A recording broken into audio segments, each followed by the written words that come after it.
My name is Thea Atwood, and I'm 38 years old.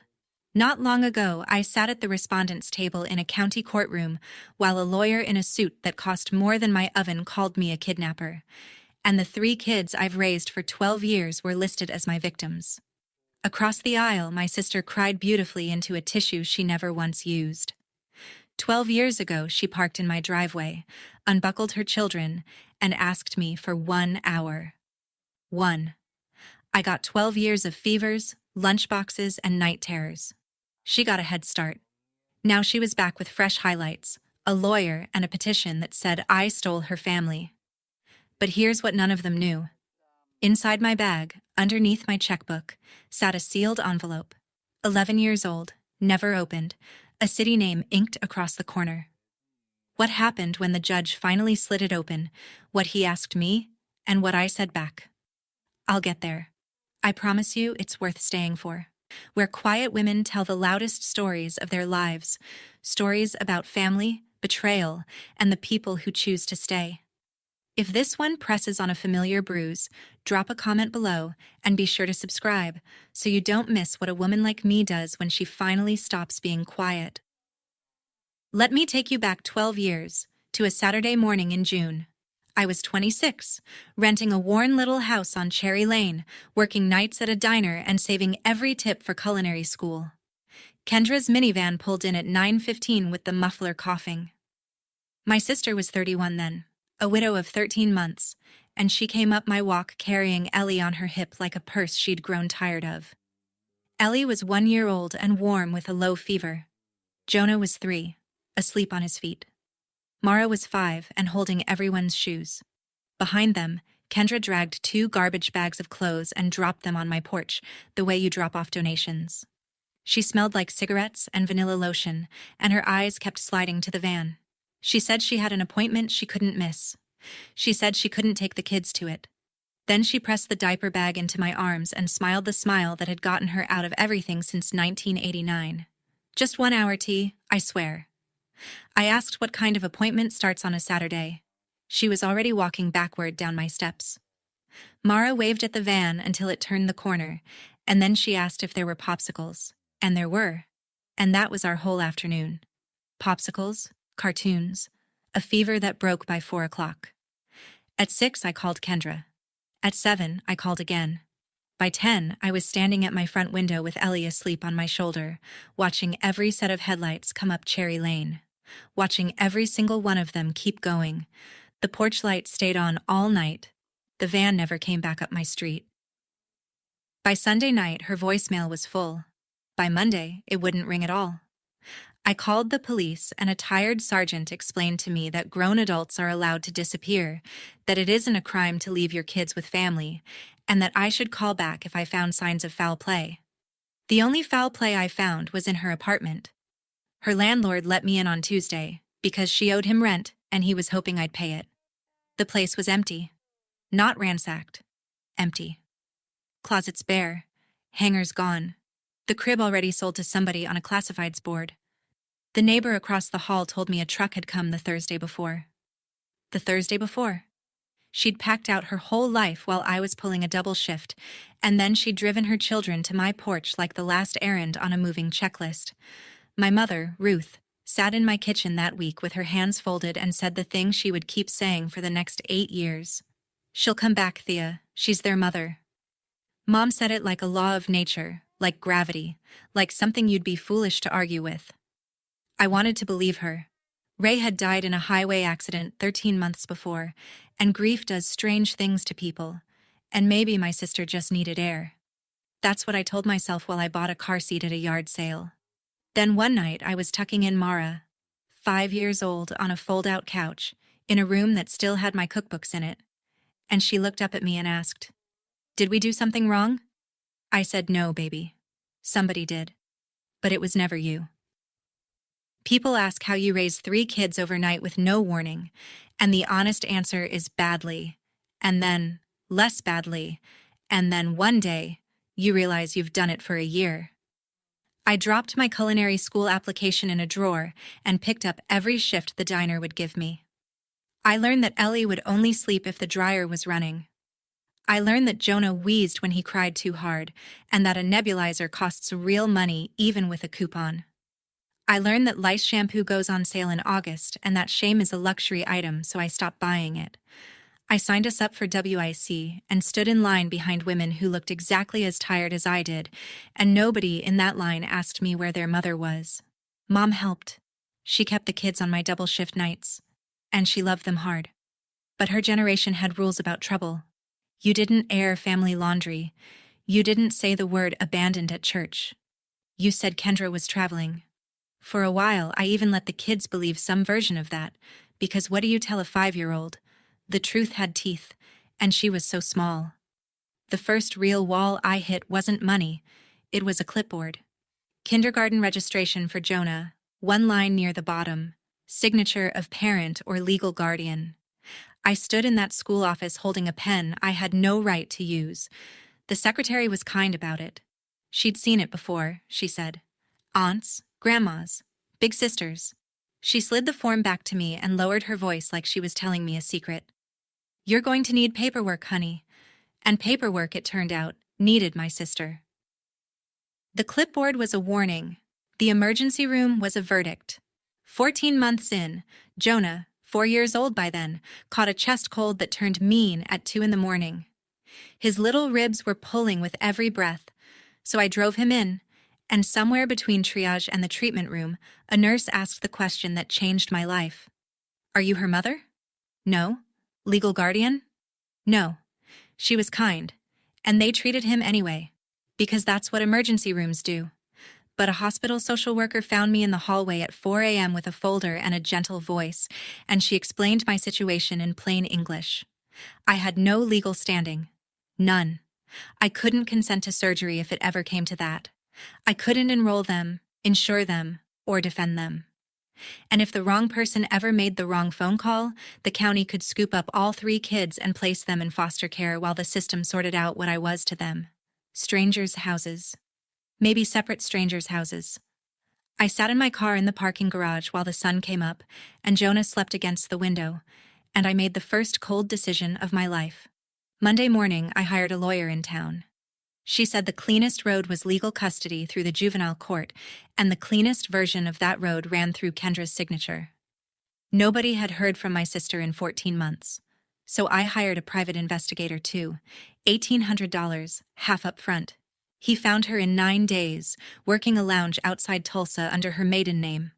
I emptied my culinary school fund, arranged 2 days off, and drove 900 miles. She met me at a motel off Route 66, because she didn't want me seeing where she lived. 14 months, and my sister looked both better and worse. New acrylic nails, an expensive jacket, and eyes that had checked out of our family like it was a room she'd already paid for. I set the papers on the little table by the window. Consent to legal custody. A notary was coming at 3. The lawyer had arranged it with a mobile service. Kendra flipped through the pages like a menu. She didn't ask about Ellie's fever, or Jonah's lungs, or whether Mara still held everyone's shoes. She asked what was in it for her. I want to be careful here, because this is the part of the story I kept sealed for 11 years, and I'm still going to keep it sealed a little longer. There was a price. She wrote it down herself, on motel stationery, in the looping handwriting our mother used to praise. I read what she wrote, and something in me went very quiet and never got loud again. I paid it. The notary came at 3, watched her sign, stamped the seal. And while I was sliding the folder into my bag, Kendra lit a cigarette and smiled at me through the smoke. You always wanted to play house with my kids. Congratulations. I stopped at the door. I told her the truth, level as a shelf. I'm not playing anything. I'm just the one who stayed. Then I drove 900 miles home with a folder on the passenger seat worth more than my car, pulled into Cherry Lane at midnight, and stood in the doorway of the kids' room listening to them breathe. What she made me trade for that signature. I'll tell you when I can say it out loud. We're not there yet. The juvenile court granted me legal custody that fall, and the next 10 years happened the way bread rises, slowly and then all at once. I want to be honest about one thing. I did try to close the door for good. 5 years in, I filed to terminate her parental rights so I could adopt them outright. It cost me $4,000 in fees, and it died on the table because Kendra hired an hourly lawyer just long enough to object, and then evaporated again, and the case stalled out on service and searches until the court dismissed it for want of prosecution. The law leaves a door cracked for mothers. I learned to sleep next to a cracked door. Life got good anyway. I opened the Bluebird Bakery 6 years ago with a small business loan and a used mixer named Gladys. I bought the house on Cherry Lane 5 years ago. The same house, because the kids had already survived enough moving. I packed something like 4,000 lunchboxes. I sat through stomach flus, a broken wrist, 2 science fairs, and 1 middle school heartbreak that required emergency pancakes. The kids called me T, and I never asked for more than that. And every year, always in June, 1 blank postcard showed up in my mailbox. No signature, no message. A beach in Florida, a casino in Nevada, a mountain somewhere cold. The first one scared me, and I called my lawyer. There was nothing to do about a blank rectangle. So I stopped showing anyone, and I kept them in a rubber band in the junk drawer, and I tried not to understand what they meant. Somebody out there knew our address. Somebody was keeping track of us. 1 postcard a year, saying nothing at all. 8 months ago, my mother had a stroke at her kitchen table, with a crossword half finished and the kettle still warm. She was 71. At the funeral, Ellie held my hand so tight my ring left a mark, and I kept thinking Mom died still believing her other daughter would walk in late. The way she was late to everything. She didn't come. The will was simple, and it shocked no one who knew Mom's last years. The farmhouse on the edge of town and $312,000. Insurance, and a lifetime of not buying anything, went into a trust for her 3 grandchildren, for college, for their start in life. I was named trustee. Kendra's name appeared exactly once, in a sentence lawyers write when a person has been thought about and decided against. But here's the thing about probate that nobody warns you about. The law is thorough. An estate has to notify the heirs, even the disinherited ones, even the missing ones. So a statutory notice went out by certified mail to my sister's last known address, forwarded who knows how many times, like a flare fired over a dark ocean. For 3 months, nothing. I probated the estate, mowed the farmhouse lawn, kept the trust accounts clean enough to eat off. I let myself believe the flare had sunk. Then on a Tuesday in March, at 10 in the morning, a rental car parked in front of the Bluebird Bakery, and a woman stepped out in a white coat and sunglasses, and my hands knew her before my eyes did, because they went cold against the proofing pans. 12 years. Not a call, not a birthday card, not a word at our mother's grave. She pushed open my door like a customer and said, "Hello, T." She looked expensive and rented at the same time, like the car. The coat was white wool, the kind you wear when you've never carried a toddler with a nosebleed, and under the salon polish she was still my sister. Same chin, same way of tilting her head when she wanted something. The morning rush had cleared out. It was just me, the ovens, and 12 years walking toward my counter. She did it well. I'll give her that. Her eyes went shiny on cue. She said she'd been sick, that she'd been getting better for a long time, that she was finally in a place, she actually said in a place, where she could be what her children needed. She said she'd thought about them every single day. I looked at her nails while she said it. Fresh French tips. I thought about the junk drawer full of blank postcards, and I asked her one question. Where were you when Mom was buried? She blinked, and for half a second the performance stuttered, and I watched her choose not to answer. Instead, she leaned on my counter, lowered her voice, and got to it. I want my babies back, T. Babies. Mara is 17. Ellie was doing pre-algebra homework 2 blocks away, in a bedroom I painted twice. I felt the old heat come up my neck, and I set it down, because I'd had 12 years of practice setting things down. I told her the kids had school, routines, and a life, and that none of it was going to be renegotiated over my pastry case. If she wanted to talk, there were proper channels. She smiled then, and the shine in her eyes dried up like it had a switch. You'll hear from someone, she said. And a week later, I did. The someone was a process server who apologized twice, and the papers came in 2 layers, like a bad cake. Layer 1, a petition to give Kendra custody of Jonah and Ellie, and to haul me into court over Mara's senior year. Her lawyer was a man named Martin Voss, and his petition used words the way tabloids use headlines. It said I had obtained custody through a forged consent, that her signature, the one I drove 900 miles for, was fake. It called the last 12 years a wrongful retention. In one paragraph, the one written for the local paper to quote, it used the word kidnapping.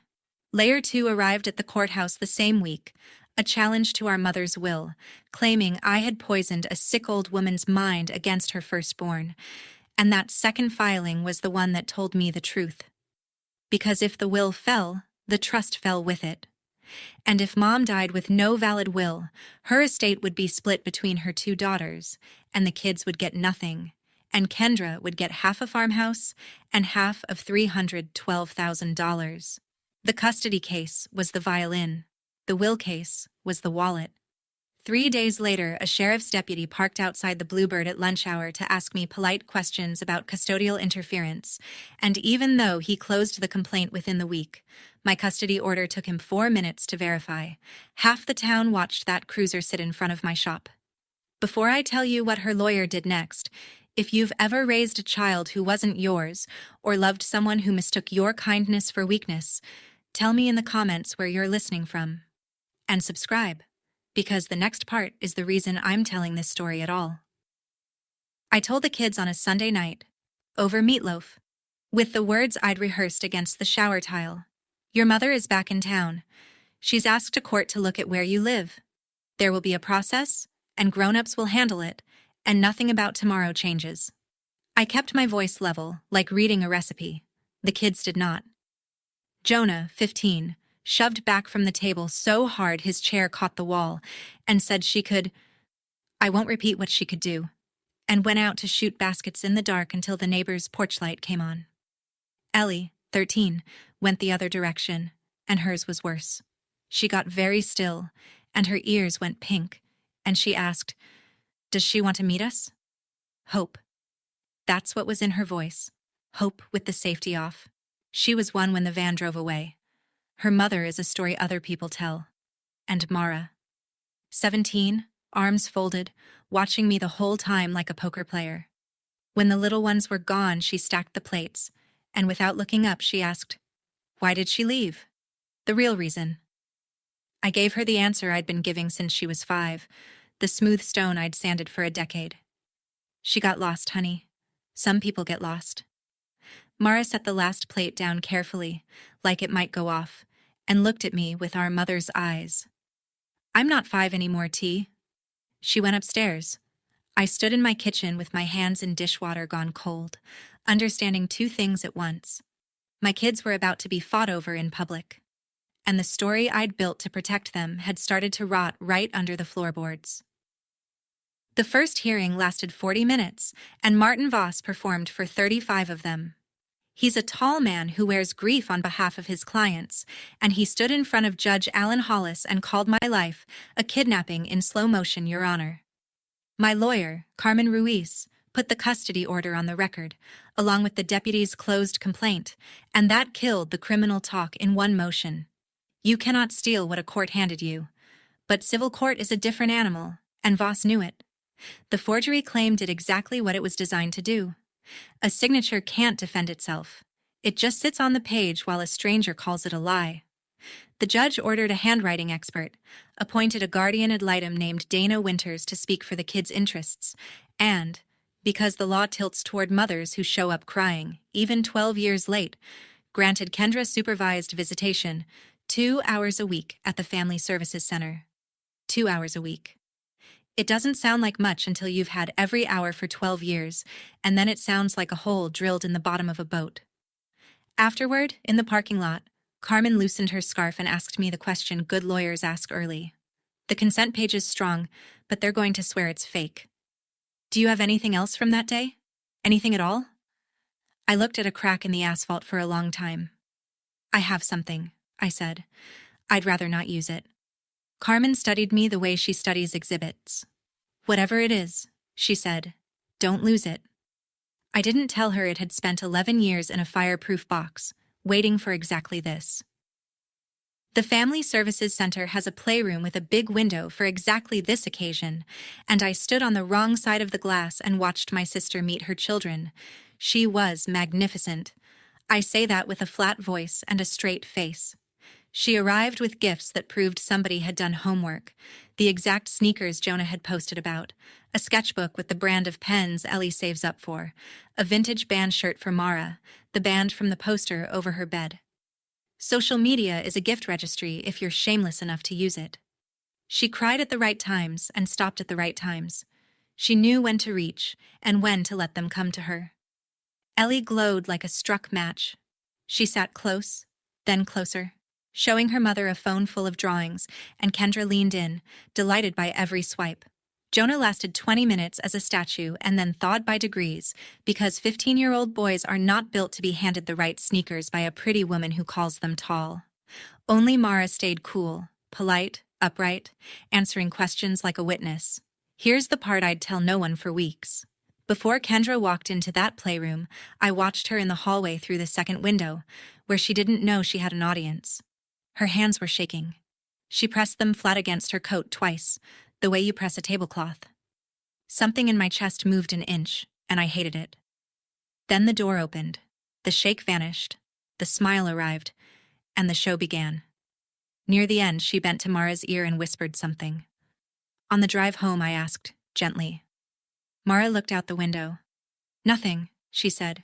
She said nothing. Said, Millbrook is a good town, and good towns run on simple stories, and there is no simpler story than a mother who wants her babies back. It got to church before I did.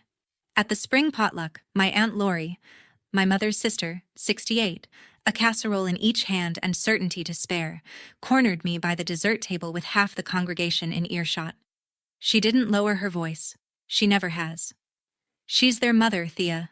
Blood is blood. What kind of woman keeps children from their own mother? Heads turned all down the folding tables. Somebody's fork stopped halfway. I could have said 12 years. I could have said blank postcards, or garbage bags on a porch, or a boy wheezing in an emergency room with no one to sign for him.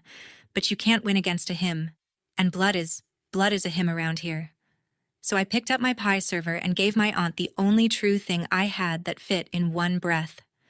You're right, Lori. I'm not their mother. I'm just the one who stayed. It didn't land as a win. It wasn't meant to. It was meant to be true. That week, the bakery felt the tide turn. A wedding cake order canceled by voicemail with no reason given, a couple of one-star reviews from accounts that had never reviewed anything but me, 2 regulars who suddenly took their coffee across the street and their eyes somewhere else. I've never once fought the town. You can't. A town believes what's easiest to carry. Then Thursday night Carmen called, and her voice had lawyer gravel in it. Voss had subpoenaed the trust records. Every account, every receipt. He's not building a custody case, she said. He's doing inventory. That night, after the kids' doors clicked shut, I did something I hadn't done in years. I took down the gray box. It's a fireproof lockbox, dented on one corner, and it has lived on the top shelf of my closet since the year I became a legal guardian. Behind the winter blankets, above the reach of curious kids. Everything that proves my family is real lives inside it.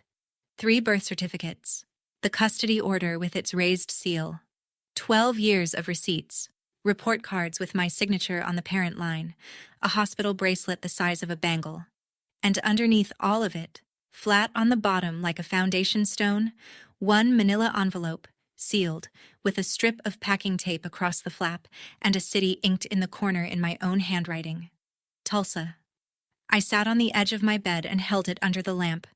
11 years, and the paper had gone soft at the edges, the tape gone amber.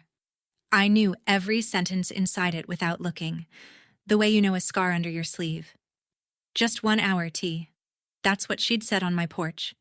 And I'd been living inside that hour ever since. And the exit had been in this envelope the whole time.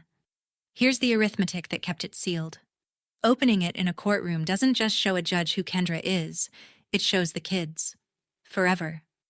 There are no takebacks on a thing like that. You can't unread your mother's handwriting. I put the envelope back on the bottom, stacked 12 years of paper on top of it, turned the key, and slid the box home behind the blankets. Then I went to check the hallway, and stopped. Under Mara's door, at 1 in the morning, glowed the blue light of a phone. 2 Saturdays later, I found out who the phone was talking to. I was delivering a sheet cake across town when I saw them through the front glass of Woolery's diner. My niece in the corner booth, and across from her, in sunglasses she didn't need indoors, my sister. No caseworker within miles. Unsupervised contact, in violation of a court order barely a month old. On the table between them sat a small wrapped box with a ribbon, sliding across the formica under Kendra's manicure like a chess move. I didn't slam through the door. I want credit for that someday. I walked in, said good afternoon to both of them, and told Mara the cake in my van needed a second pair of hands. Kendra didn't argue. She sat back with a small smile and let me collect my own kid, and that smile followed me out the door like a hand on my back. In the van, Mara held the wrapped box on her lap and stared at the windshield, 17 and furious and scared, and then she pulled the pin. She told me things, T. She says you paid her. 12 years ago. She says you gave her money to stay away. That you wanted us for yourself. The road noise got very loud. Because that sentence is what a lie looks like when it's been built by a professional. One true bolt in the middle, everything around it bent.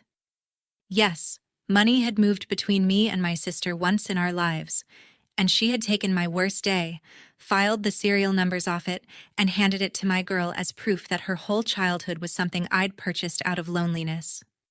Mara watched the side of my face and asked quietly, "Is it true?" Is it true? A yes would poison her. A no would be a lie, and she'd smell it, because she has been reading my face since she was 5 years old. So I reached for the middle, the way I always had, and the middle finally failed me. "It's more complicated than that," I said. Mara nodded slowly, the way you nod at a stranger, and looked back at the windshield. "That's not a no." We drove the rest of the way with the radio off. She didn't open the wrapped box in front of me, and she didn't leave it in the van either. Something in our house shifted that afternoon. Nothing dramatic, just a door that used to stay open staying closed, a girl who used to talk to me chewing everything twice before saying half of it. Silence, it turns out, charges interest. Monday I sat in Carmen's office and told her about the diner. She straightened like a bird dog. An unsupervised meeting, arranged behind the court's back, with a gift. That's a violation.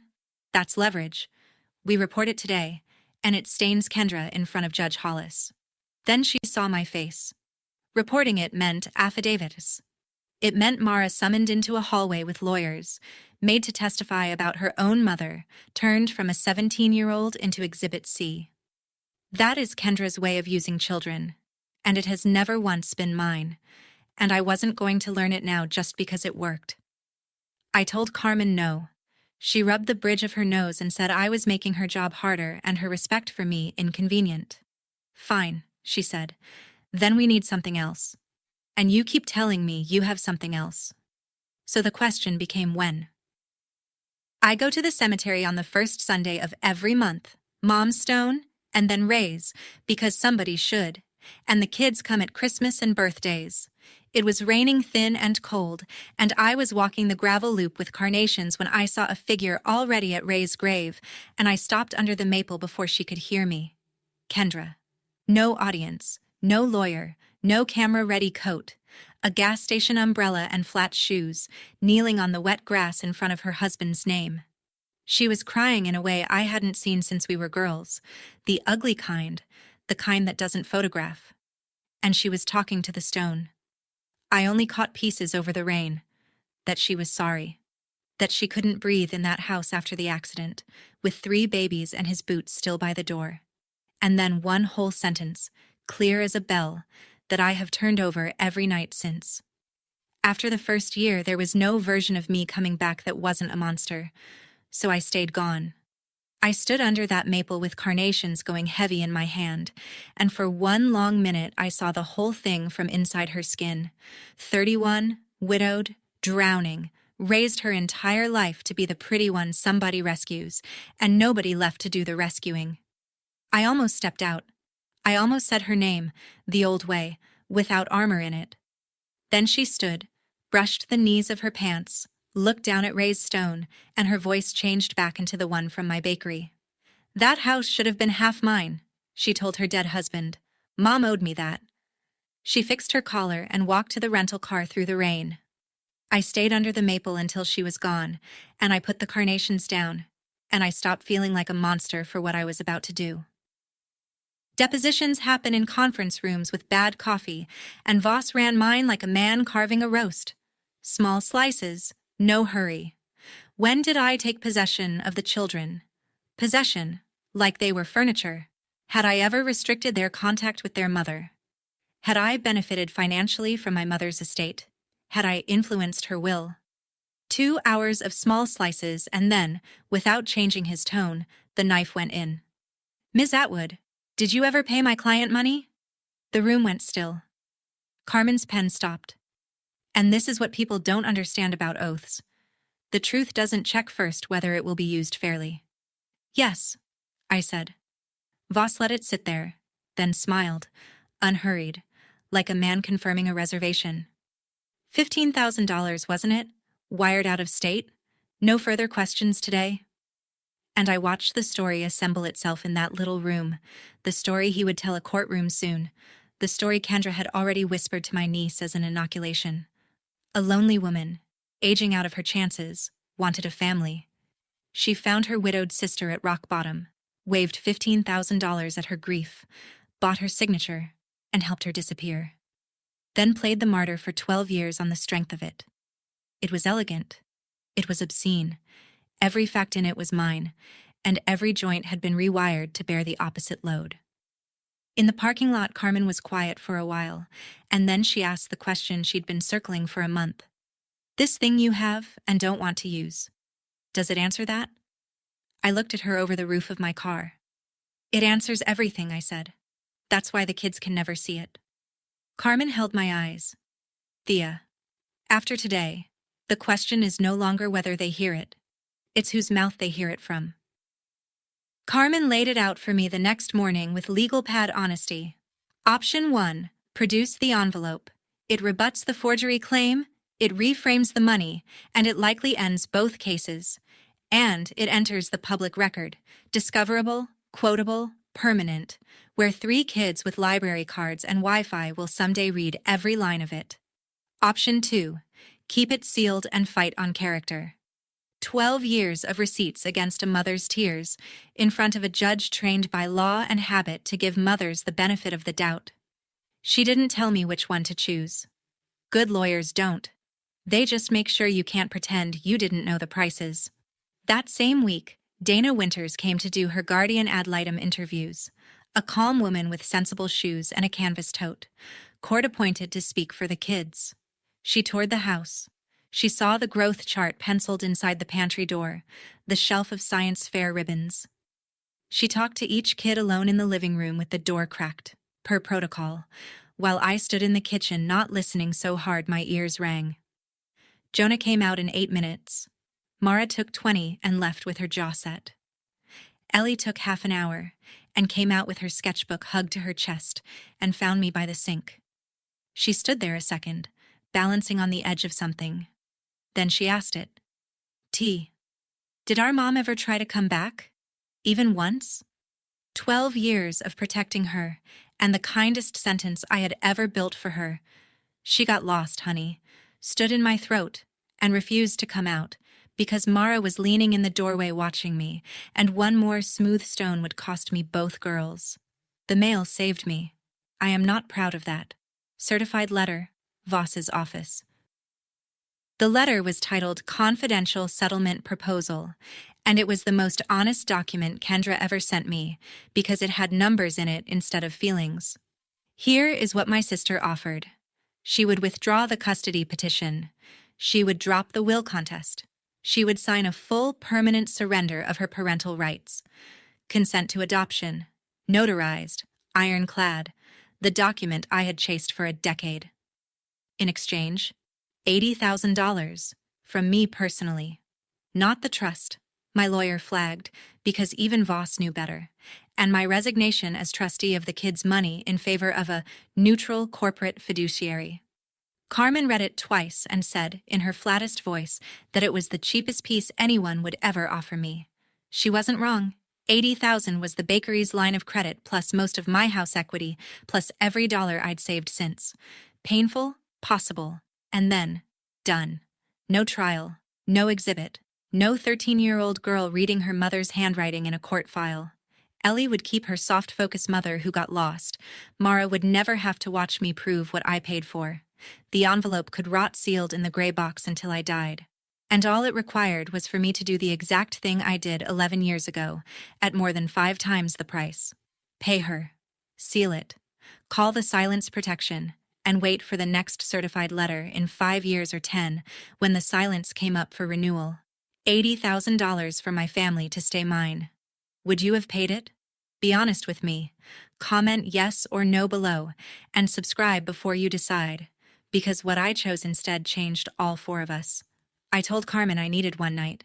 She said, take 2. I only needed the one. I sat at my kitchen table that night with the checkbook open and the lamp making a little island of the whole decision. I'd already done the math on a bakery napkin. I could cover it. Barely, ugly, with the line of credit and a second mortgage, and my hand knew how to write the numbers. My hand had done it before. I sat there so long the furnace cycled twice. Around midnight the stairs creaked, and Mara came down in her old robe, and instead of the refrigerator she pulled out the chair across from me, which she hadn't done in weeks. She looked at the checkbook, and at the letter beside it, which I hadn't hidden fast enough. And my girl read the whole battlefield in about 4 seconds, because she's mine, even where it's inconvenient. That's what she really came for, she said. Not a question. I didn't insult her by pretending. Then Mara leaned forward with her elbows on the table, and she took my whole operation apart in one breath. If you pay her again, she'll come back again. You know that, right? Again. The word sat between us with its shoes off, completely at home, and I understood that she'd known, since the diner, maybe before, and had been waiting to see what I'd do with the truth this time. And then Mara said the other thing, the one that ended 11 years of policy at my kitchen table. She said, stop protecting me from my own life, T. 17 years old. She got up, squeezed my shoulder like I do to her when she's sick, and went back to bed. I sat with the lamp and the checkbook a while longer, to be sure.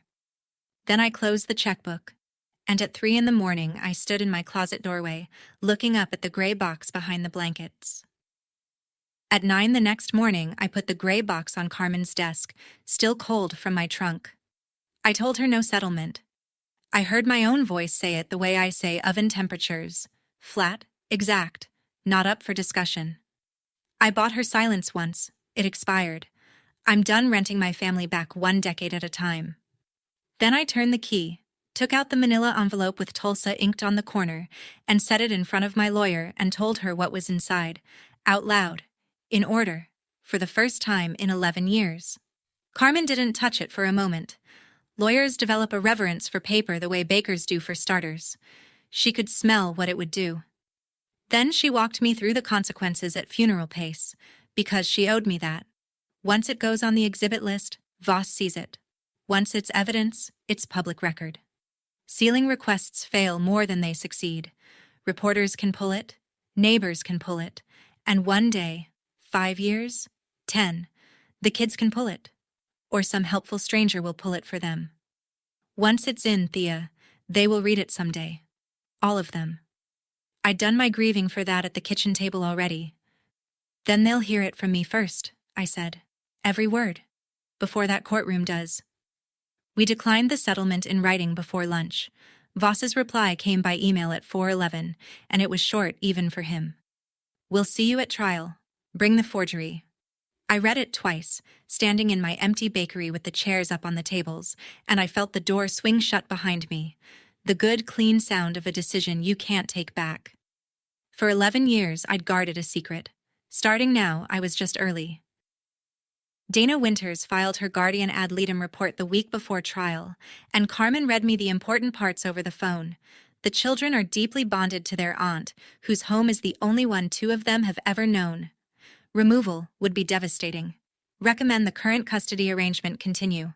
I was breathing again by the third sentence, and then Carmen paused and read me the other line, the one aimed at me.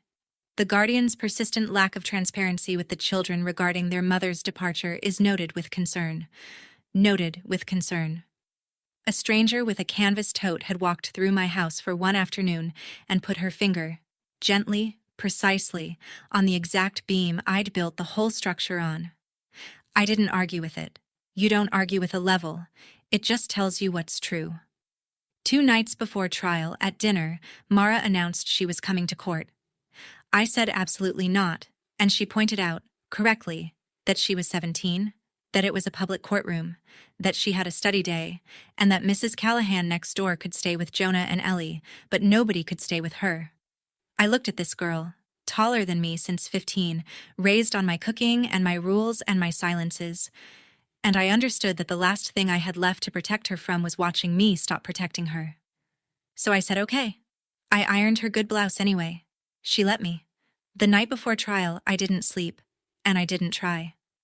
I sat on the edge of my bed with the envelope in my lap, and through the wall I could hear Ellie's white noise machine, the ocean sound on since she was 4. In 9 hours, whatever a judge decided, her mother was going to die a second time, and I was the one bringing the shovel. The county courtroom smells like old oak and radiator dust, and the ceiling fan has clicked on every third rotation since probably Eisenhower. Judge Hollis presided.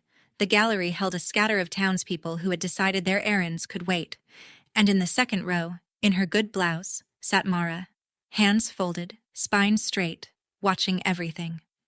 Kendra took the stand in dove gray, and for 40 minutes she gave the finest performance of her life.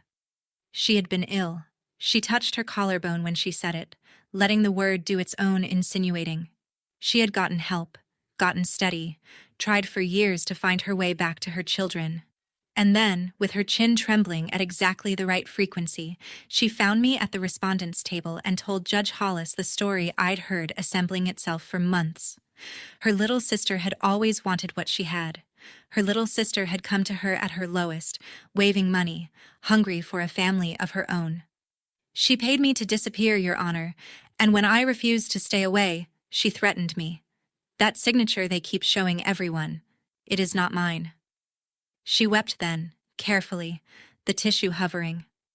I watched the gallery lean toward her like plants toward a window, and I understood, with a kind of scientific calm, that she might actually win this. Blood in the front row, tears on the stand, and one signature she had decided to simply unsign, betting that a traveling notary from 11 years back might as well be a ghost. Voss turned to Judge Hollis with the satisfaction of a man resting his case an inch from the finish line, and then he looked at my lawyer, and the words came out of him like a door opening onto a long drop. Your witness. Carmen walked me through the honest inventory first, the custody order, the school records, the medical files, 12 years of my signature on the parent line of a child's life. Then Voss got his turn, and he came at me pleasantly, the way you'd approach a pie you intend to drop. Wasn't it true I'd struggled to have a family of my own? That I'd located his vulnerable, grieving client through a private investigator? That money had quietly changed hands?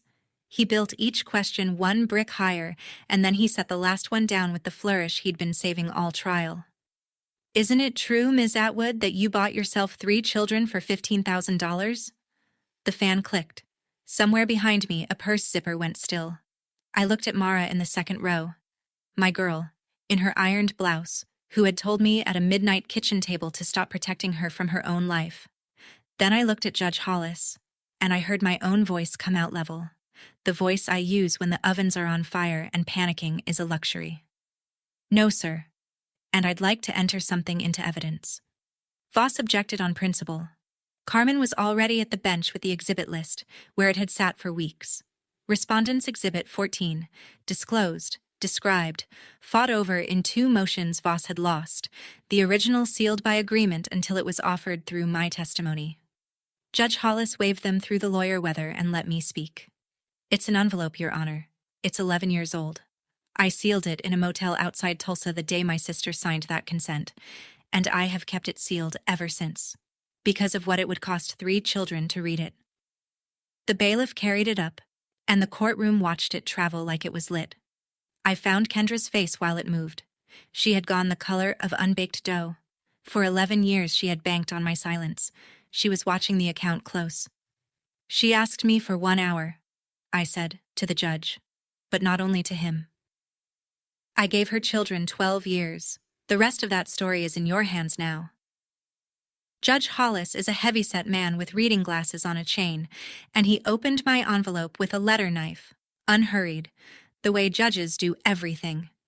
3 things came out onto the bench. The first was the notarized consent. The original, seal raised, signed in blue ink while a notary and I both watched. The twin of the copy Voss had spent months calling a forgery. The second was a wire receipt, dated the same week, $15,000, drawn out of a savings account labeled, in my own optimistic handwriting from another lifetime, culinary school. The third was a single sheet of motel stationery, and I watched him read it, and I knew every loop of the handwriting he was reading, because I had read it 10,000 times before I taped the flap. You want papers? 15,000, and I'll sign whatever you put in front of me. Don't come looking for me again. Tell them I'm dead if it's easier. K. The courtroom was silent, but courtrooms are often silent. This was different.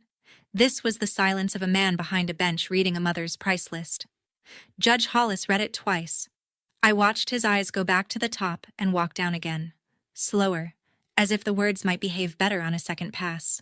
Then he took off his reading glasses, folded them, and looked at Kendra for a long moment, and she looked at the exit sign.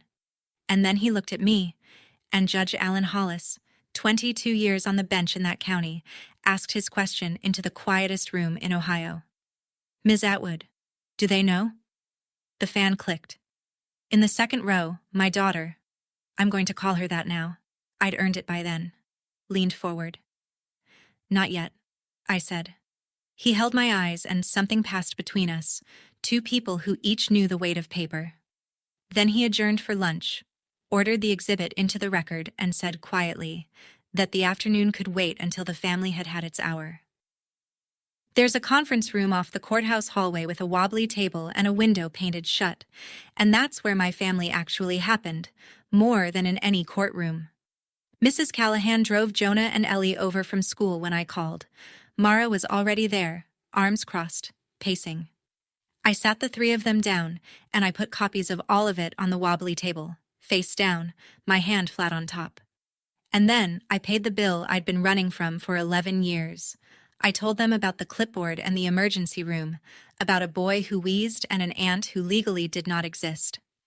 I told them about the private investigator, and the motel outside Tulsa, and the papers on the little table, and the blank postcards in the junk drawer. 1 a year, every June, our address in her pocket the whole time. I told them their mother asked for money to sign, and that I paid it. $15,000. My school. My someday.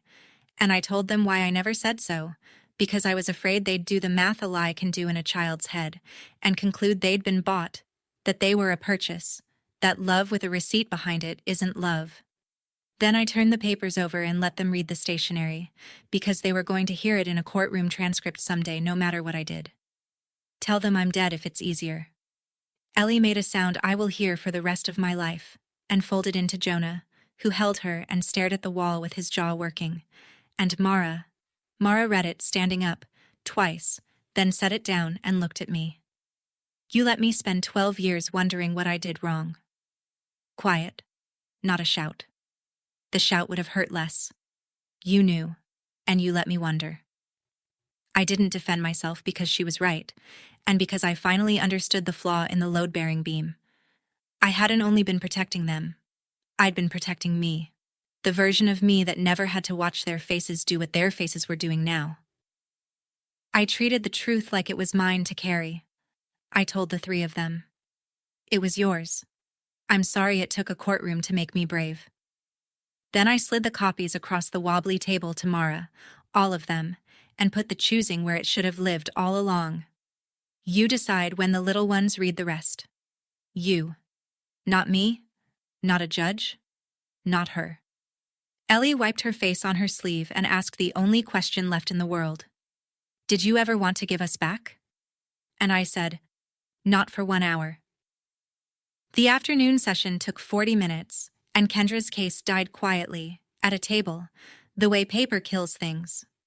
With the original consent in evidence, a notary's seal on the exhibit, and the court's handwriting examiner on standby, the forgery claim was no longer merely weak.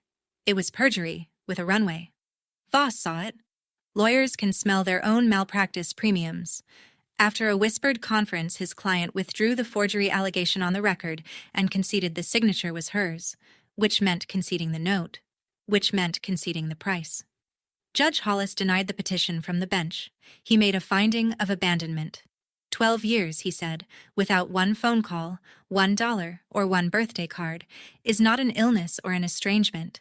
It is a decision, renewed daily. He said the word decision like a gavel.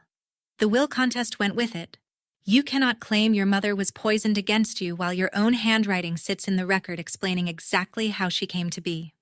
And he looked at my sister for a long moment and told her that the court had rarely seen a parent better served by a child's guardian than she had been, at her own asking price. No prison. No cuffs. Life doesn't give you that scene, and I'd stopped needing it. In the hallway afterward, Kendra came past us with Voss a careful 3 steps behind. She slowed when she reached Mara. My girl stood very straight, holding her grandmother's posture and my ironing, and she looked at her mother the way you look at weather moving off. Kendra's mouth opened, and whatever was in it, she swallowed. She turned to me instead, and for 2 seconds the performance was gone and it was just my sister, tired, 43, holding a purse in both hands. You were always better at keeping things than me, she said, even them. Then she walked out through the double doors into the June light, and the 3 kids watched her go, and not one of them moved a foot in her direction. The clicking fan was louder than their goodbye. 6 weeks later, with the abandonment finding on the books and Dana Winter's blessing in the file, Carmen filed to terminate Kendra's rights and start adoption proceedings for Jonah and Ellie. Nobody objected. Nobody appeared. The certified notices came back signed by a stranger at a mail center in Nevada. Mara turned 18 that October, which meant she'd aged out of the whole question, until she sat down at my kitchen table on a Sunday night, slid a printout across to me, and said, "File one for me too. Adult adoption. It exists." She'd researched it herself, the way she researches everything, with 16 tabs open. "And change my last name while you're at it," she said. And then, because she saw my face, she looked at her hands and finished it. "You're not just the one who stayed, T. You're my mom. The paperwork's just late." The paperwork was 12 years late, and I signed it anyway, and I did not manage to do it with a steady hand, and no one at that table held it against me. The gray box lives on the counter now, unlocked. Empty, mostly.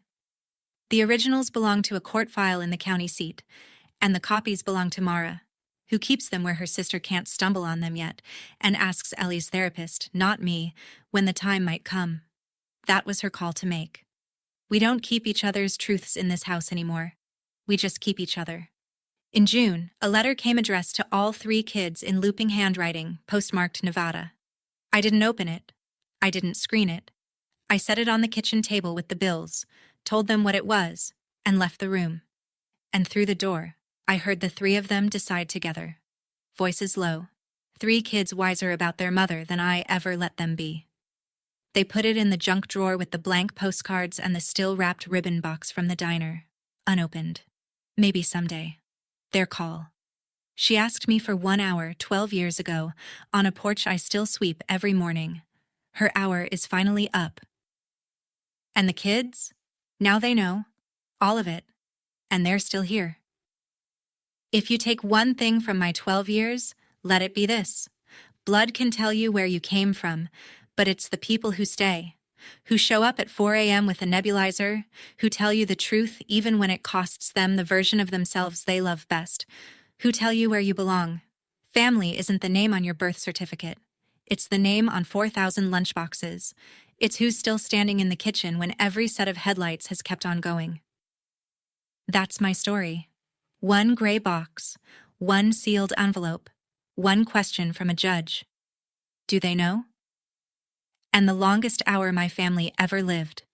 If you've ever been the one who stayed, the one who carried it all quietly, tell me your story in the comments, because somebody down there needs to read it tonight. Subscribe before you go. There are more quiet women out here, and we're done being quiet.